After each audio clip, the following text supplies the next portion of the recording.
explore. Nakamagandang barkong na yati. Pupunta naman tayo doon.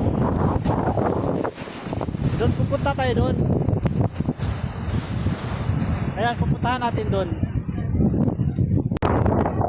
So lahat ng mga geese yan naglalabasan kasi pupunta sila sa mga beach, sa malalayong beach dito sa Caribbean, sa Curaçao.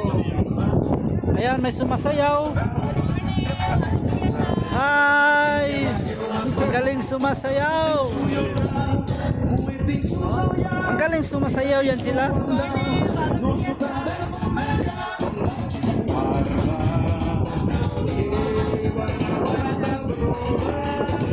Ayan, pag lumalabas ka dito sa Curaçao, yan, sumasayaw yung mga yan.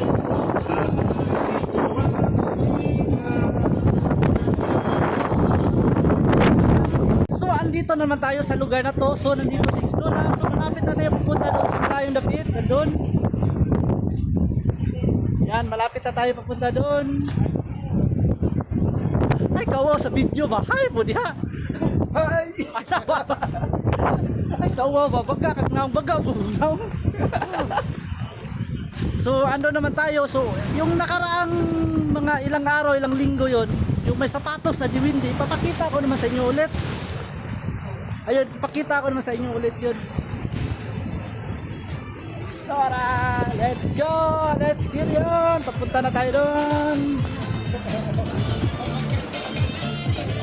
Sa Caribbean, pinakamalamig sa lahat ng mundo. Ito na may papakita ko sa inyo.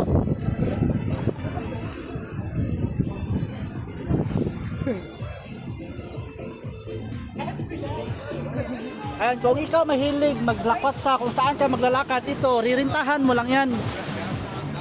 Ririntahan mo lang yan. Ito yung paa mo, pasok mo lang dyan. Dalawa. Ayan, pwede na gamitin yan. Nirinta ka dyan, dalawa, libre na yan, pwede ka yan. O, di ba? Nakita natin yung sapatos sa pinakamagandang sapatos.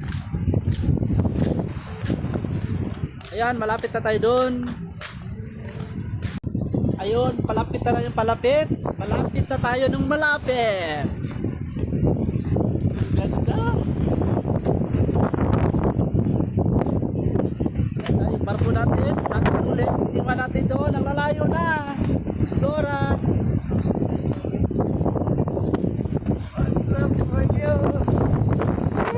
Sarap ang barko. Lalamig sa Caribbean.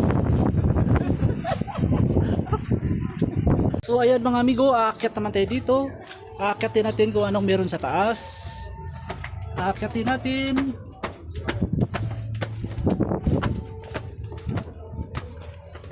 Aakyatin natin kung anong meron dito. Ayun, bilang pala. Bahay pa rin.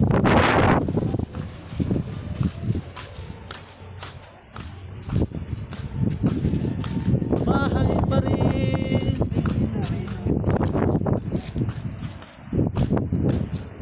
Ganda. Ay, dagat na pala pre.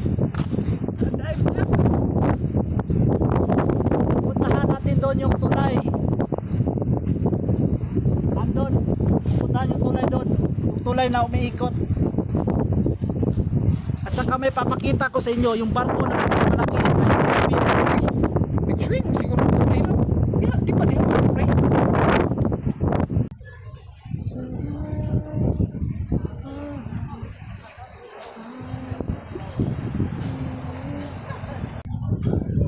Ayan, siksikan ang mga tao kasi yung tulay umiikot. Ayun, so babalik naman yun. So papasok lahat ng mga geese namin yan.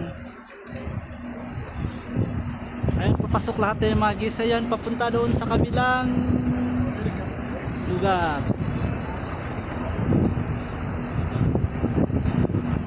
Daming geese.